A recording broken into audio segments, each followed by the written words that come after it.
you again. I'm tired of saying Herm Edwards.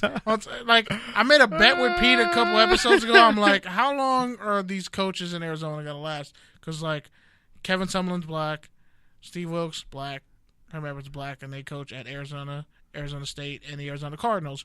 And we're like, one of those coaches ain't gonna last. And it looks like Herm Edwards, because Herm Edwards has no idea how to coach college football, and literally just subtweeting his football team every day on Twitter. It's the best part of my day and just the most annoying part, because it's like, dude, what are you doing? Like, other schools are laughing at you. And the fact that he really didn't get a great recruiting class. Todd Graham, his first year, had, like, I think 29. Chip Kelly's was average. Yeah, but, like, Todd Graham had, like, 29 four-star recruits during his time. He recruited a bunch of four-star guys. He got talent in, But with Herm Edwards, it's kind of an underwhelming class, and you lost some really good seniors. Caitlin Ballard, you lost one of the all-time leading rushers in the school's history. I don't really have much faith in that recruiting class. Utah had a great go of it, though. UCLA had a great recruiting class with Chip Kelly.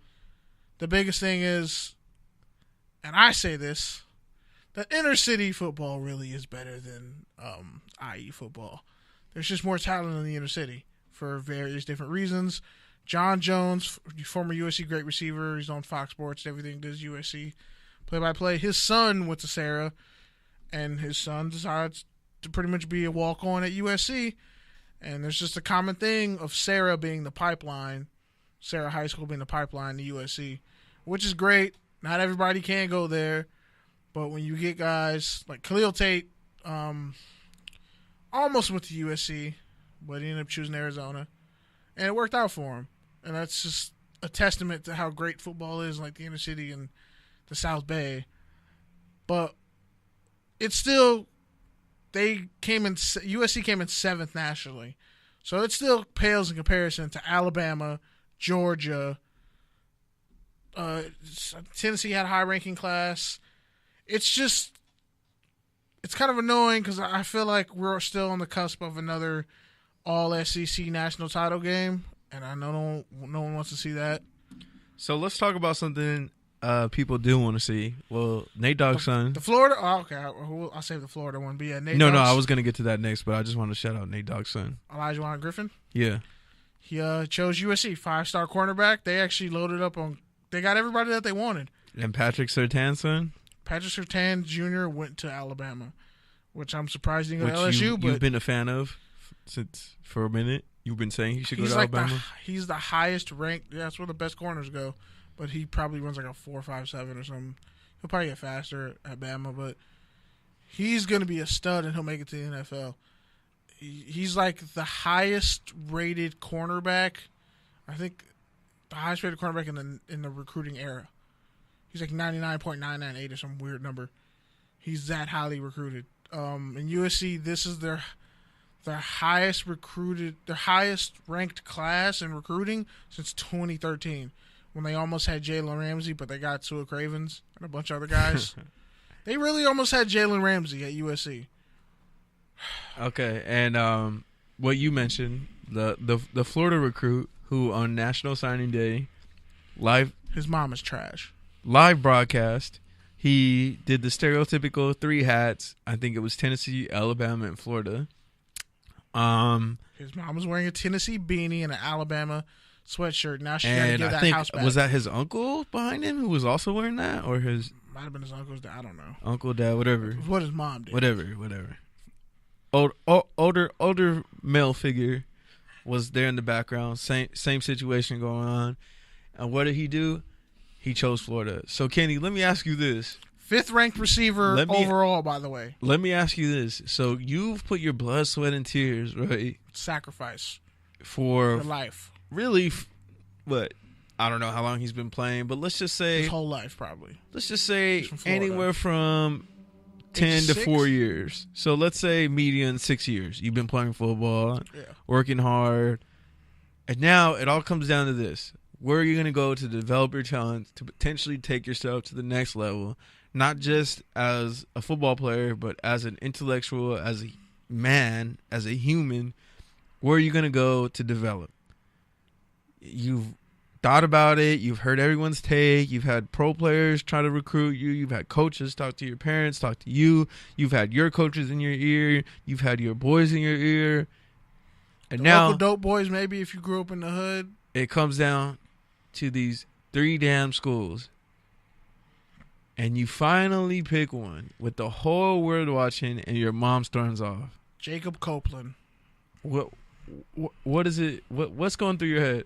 What do you think? What's your first thought? He said he loved what his mom did. He was joking. I'm like, dog, that's the problem. Like, I mean, cover for your raggedy ass mom. Afterwards, he hugged his mom though, and they were all good. My mom would be dead to me in the street. I mean, come on, man. There's worse things. Nah. Other moms have done that too. Alex Collins' mom withheld his letter of intent so he couldn't go to Arkansas.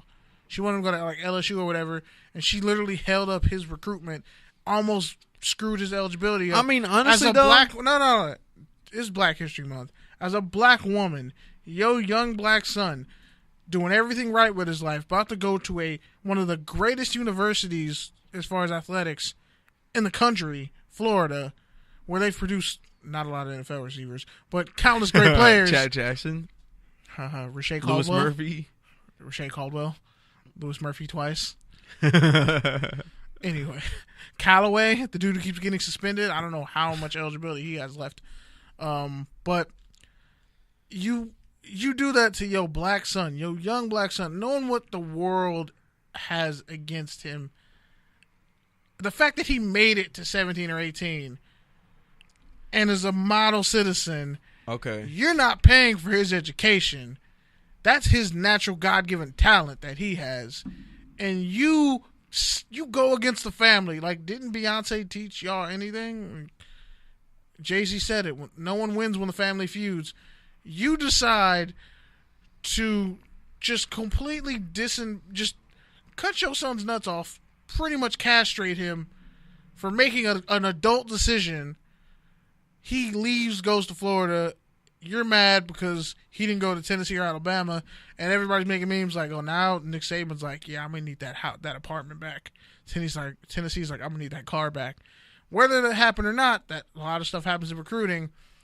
Like, his mom was really trash for that. Like, okay, bro, but you're missing out a whole point on this whole story. She would be hella dead to me. You're missing out a whole point on this whole story. Because if he gets to the NFL, let's not act like we both haven't made sacrifices for the betterment of our family that may or may not have put our professional and intellectual and whatever you want to call it lives. As a mother, you don't do that to your child.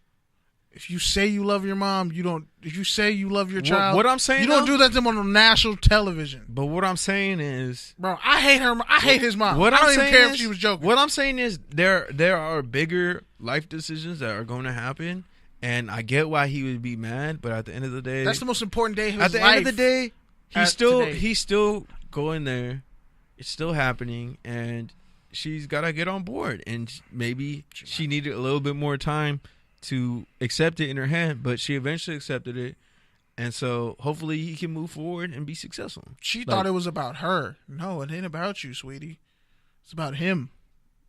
If you can't respect that, that's how a lot of these athletes go broke, because they literally trying to live for their family members. Bro, we all are, though. We are all put into situations where you got to make decisions of like, okay, this is where I need to go for me, but you have these other things that are pulling you, whether it's family. It hurts. And exactly. The fact that you would double up on my pain by doing that to me, on TV, and I gotta laugh it off. I see what you're saying. Dog, we fight.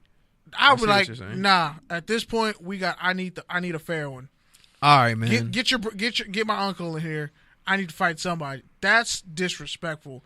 Like, I don't see any white people. I don't see any white moms doing that to their kids on national television or anybody else. But like, why you got to be the one black mom to do that to your kid during Black History Month? And yes, it's hyperbole. I'm being excessive, but for real though, Black Panther's about to come out. Like, your son's already going to the state of Florida. We're getting our TDE compilation album finally that we've been waiting for half a decade. If what's his face isn't on it, doesn't count. Who? If the dude from Carson, I don't know why I'm forgetting his name right now. Absol? If Absol's not on it, doesn't count. Okay. So Isaiah Rashad is not a replacement. No, hell no. Absol's a producer, rapper. But if he's not on it, it doesn't count. Okay. But anyway, that was trash to do that to your son on national television. I hate when their parents do that, and it's always the mom. It's always like the mother of a kid who just gets all upset, and I'm just like, for real? Okay, so really? Since you talked about what you want to talk about, now let me have my segment. I'm upset. I'm going to sit back. Which is the West Coast sports segment. Since, for those of you who don't know me, you might have caught some of my stuff on Clutch Points, Cover 32, Full Press Coverage, Fan Sided, etc., etc. The point is, I specialize in sports on this side of the coast. The biggest news today, man, is just the NBA trade deadline. The Lakers traded away Larry Nance Jr. to where I think he's from, because that's where his pops played, Ohio, Cleveland, with Jordan Clarkson, and they got back what will probably be the number 30th pick, something like that, 29th pick, whatever you want to say, and IT and Channing Frye. I actually always wanted Channing Frye to be a Laker, and now I'm just like... Which, by the way, he was hella funny when he said, they'll go 0-6 because they'll trade your ass, which is so true. But... By the way, the Lakers are beating OKC 89-69. My point is... Right now. For the Lakers, they never really respected Jordan Clarkson. They drafted his replacement, twice. They never really put him in a situation where he could win. He just always found a way to be the spark plug, to really be one of the most consistent and one of the best players on any given night for the Lakers. And out of Missouri, first round pick. No, he was a second round pick, I think. No, he was 27th overall, something like that. I think he might have been the second. He was a late first round pick. Anyways, I think Cleveland at the trade deadline, they made headlines. They really saved the whole day. They got rid of everybody. And it was damn near time, because here's my thing. A lot of people are hating on Cleveland for the moves they made, but not only is it addition by subtraction, but they also got way younger, and I feel like they added guys who really complement LeBron. So they're saying, hey, LeBron, whether you stay or go, we're going to win because of you. We're putting the best guys around you who complement you, and we're going to rely on you to take us. And if you leave, we have a couple of young assets. We have the Brooklyn pick. So we're not totally screwed. We're not tied into Iman. We're not tied into these old players. Between Rodney Hood, between Jordan Clarkson, and George Hill, they got some combo guards who can guard. I was way off, by the way. He was shoot. a second round pick. Yeah. He was 46. I know, because I was at the Summer League that year. Shout out to me. Anyways, stick to football. Keeping it West Coast, man. The Clippers didn't move Avery Bradley, which I was shocked by, because they got offered a first-round pick. He's been traded enough, man. Let Avery Bradley live. And he's wearing number 11, which, if you're a real Clipper fan like myself, you know that's Jamal crossover Crawford's number, and they really need to put some respect on him. But you know what? The Clippers don't care. They're building a team around DeAndre Jordan. They're out here trying to win a ring with DeAndre Jordan. Hey, free agents, come and play with DeAndre Jordan, Lou Williams, who they just extended, Austin Rivers, and Danilo Gallinari. That sounds like a great... Oh, I forgot to buy his hairs. Yeah, great sales pitch. Way to be the 8th and 9th seed for the next 5 years, and way to miss out on LaMelo Ball and let the Lakers come back into relevancy and basically wipe you off the face of the earth and probably kick you out of Staples Center so that you'll go and build your own arena that nobody goes to by the Forum. Which, by the way, I'm a diehard Clipper fan, so yeah, it really hurts me to say that, but it's facts. So that's the West Coast segment today. Let's go ahead and cap it off, Kenny. How many gunshots was that? 37? A little thunder, a little gunshots. Just overall darkness on my heart. Wow. Okay. Free Blake. Okay, Big Sean.